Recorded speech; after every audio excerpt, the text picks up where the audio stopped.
where madness reigns supreme.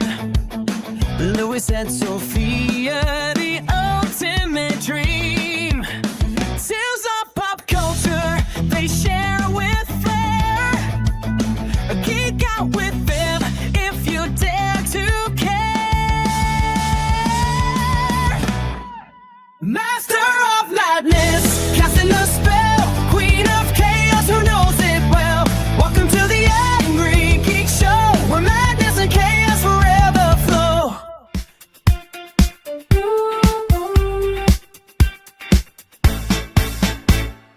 Welcome to the shop that you've been dreaming of.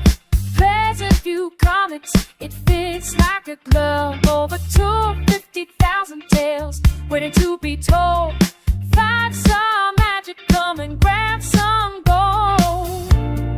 Flip through the pages, let your passion ignite. Every issue you find is a new delight. Present View, where the heroes rise. In every frame, a new surprise. Come and explore the worlds we've got. 5-star wishes in every spot.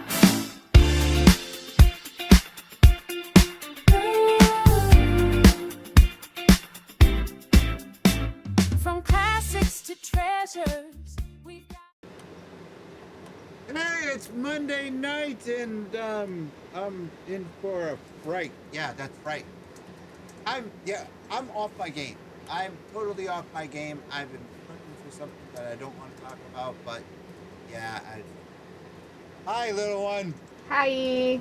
How are you? I'm good. How are you? Not good. Not good at all. I'm But sorry. I'm a trooper. I am a trooper, and I need a pooper scooper, but I am good. And yes, I said that, so there you go.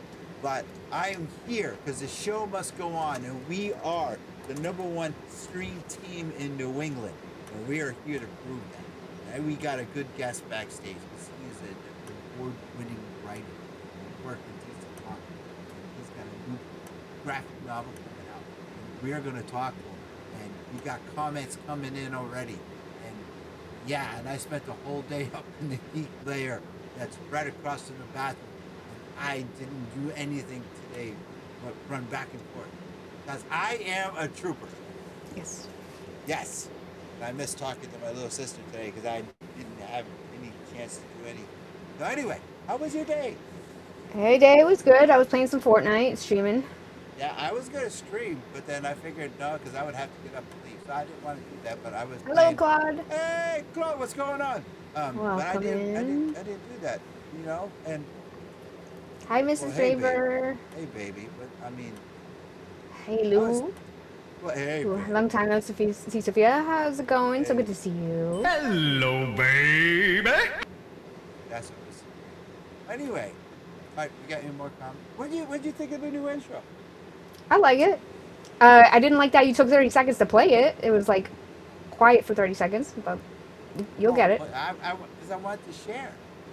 I want to give our guests exposure, so I have to share. You I'm can not share, sure- but there's 30 seconds of quiet, and then you play the intro. Oh my God, I can't make you happy. You're just like my wife. I mean, Hi, Joe. Hey, Joe. I can't. God, Dingle. I swear. I Reaper can't- I says, can't hey make- guys. Hi, Reaper. Yeah, hi. Hi, guys. Hi, guys. Hello, Sophia and I can't- Louis. All right, can I bring in our guest? I'm catching up on chat.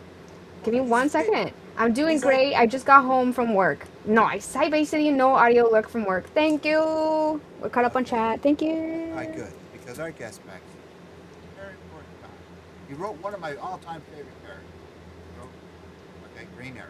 He Yeah. wrote Bat. He wrote you. You wrote your character. He wrote a character. Me. He wrote Harley Quinn. Harley Yes. Quinn. Yes. Yes. Harley.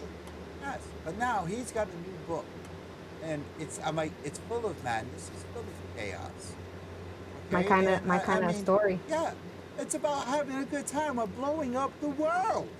The graphic novel by Matt Cave, and it's the one only James Patri.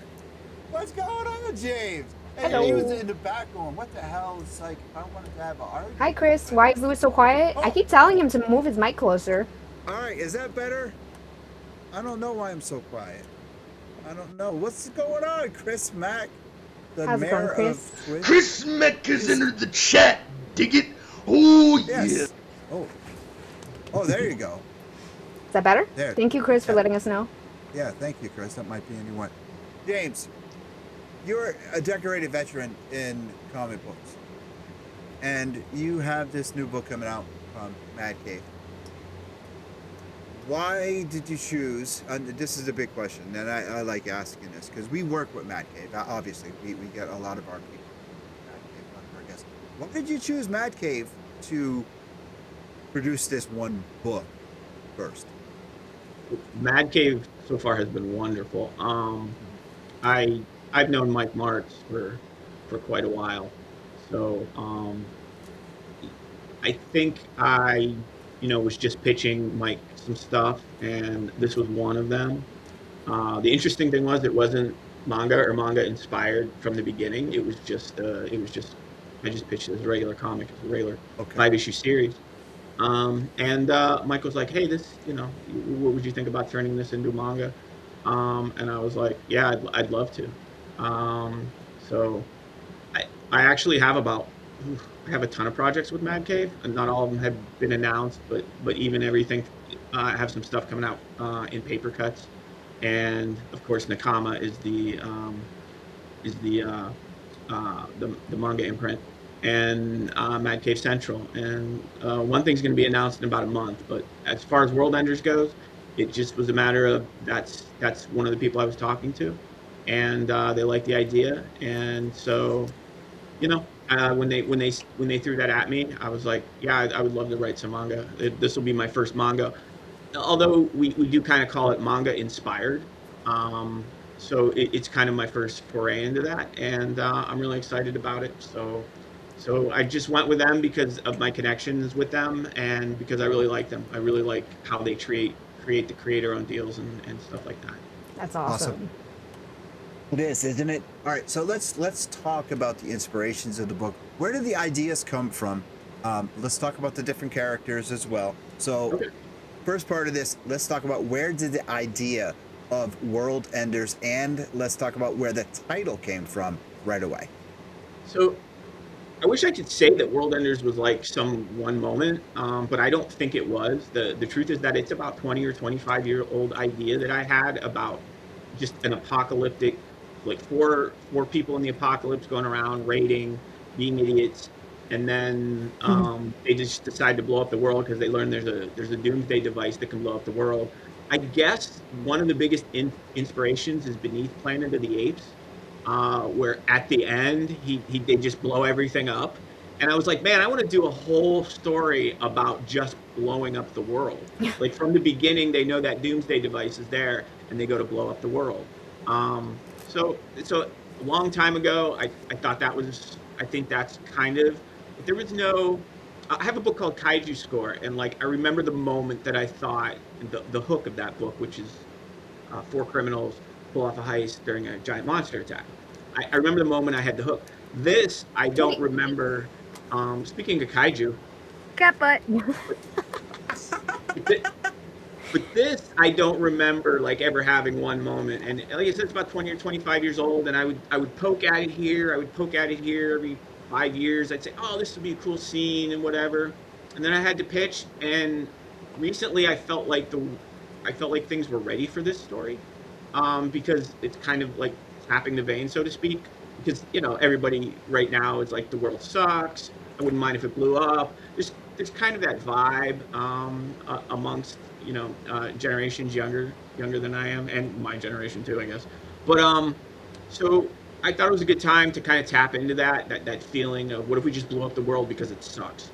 And so, and then the name just came from that. It just came from World Enders, and that's recent too. But I've been poking at this book for I've been writing it for 20 years, but it's been in the idea of it has been in the drawer for 20 years. Every once in a while, I just go in and poke at it, and it finally came, like it felt right, the right time, and I pitched it, and they took it. So Was World Enders the first title, or did you have other title? I can't remember. I think it was the first one I liked. I do remember that it had another title, and I don't remember what it was before that. I probably I probably had some things like, the Apocalypse Bringers, stuff that like is way too wordy and pretentious when you first start thinking of titles and stuff like that. So I think like the Apocalypse Bringers was one maybe, or Bringers of the Apocalypse, which is so bad of a title. But stuff like that, I kind of remember that as early titles. So. Okay. Where did the influences of the characters come from? I know how one of the characters looks. You watched our show. You had them draw Sophia. I seen that in the front cover. And can we bring that cover up? I mean, I know we don't have the cover. Let's just bring it up. I mean, right there. There she is. So let's talk about the influence of the characters. Did you influence of real people in real life, other characters that you worked on? Let's talk about that. No, I think with this book, no. There really was no templates in real life. They just came out of the story. And then over time, I get to know them. So I don't anchor myself with someone I know to make the process quicker in this case or anything like that. I've done that.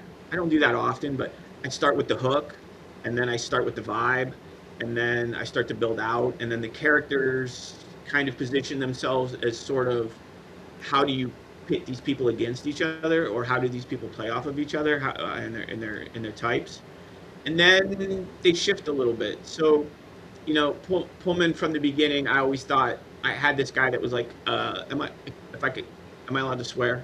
I don't know. Yeah, go ahead. Go ahead. Okay, so I had the idea of like the jerk, the kind of douchebag asshole leader, but he didn't end up being that in the book. But it started there, and then you have the more level-minded person. And when you're going to blow up the world, where it started was one guy wants to blow up the world, and everybody else is kind of going along for some reason. But their different personalities kind of dictate them coming to different conclusions about that, or taking different philosophies on it, and it creates tension. And then I knew at some point that there's going to be friction on this plot for what they're going to do, and so that's where the arc, that's where they kind of positioned each other, and then they start to become real, and then they kind of form from there. So Interesting. Yeah, it is. It's super interesting. Character voice, character. How did each character find their voice? How did you find the voice for each character? Again, the story dictated it, and then it kind of organically comes from that. And Okay. so as I'm writing, and then I do rewrites, I'm like, oh, this character's kind of too much of a jerk. So I got to pull him back, and then you find these little things with the characters, the nuance, because when you start to write them, or at least when I start to write them, they're archetypes, more or less, they're templates. And they have like one dominant personality, but then you start to get into the layers of them as we go. So like I started with one being a jerk, and then one being crazy, one kind of being the heart of the team, and then like the protagonist is sort of in the middle, the level-headed. But that all changes, and you get some layers on it from there. Did I answer that question? I forgot the. Did I answer that? No, yeah, you did absolutely perfect, man. You're doing great. You are doing great. Sophia, do you have a question? Is that Akira behind you? Yes. I like Yes. that. I believe that's the cover to issue 6 or 8 of course the manga from That's 1980. awesome. Yeah, And and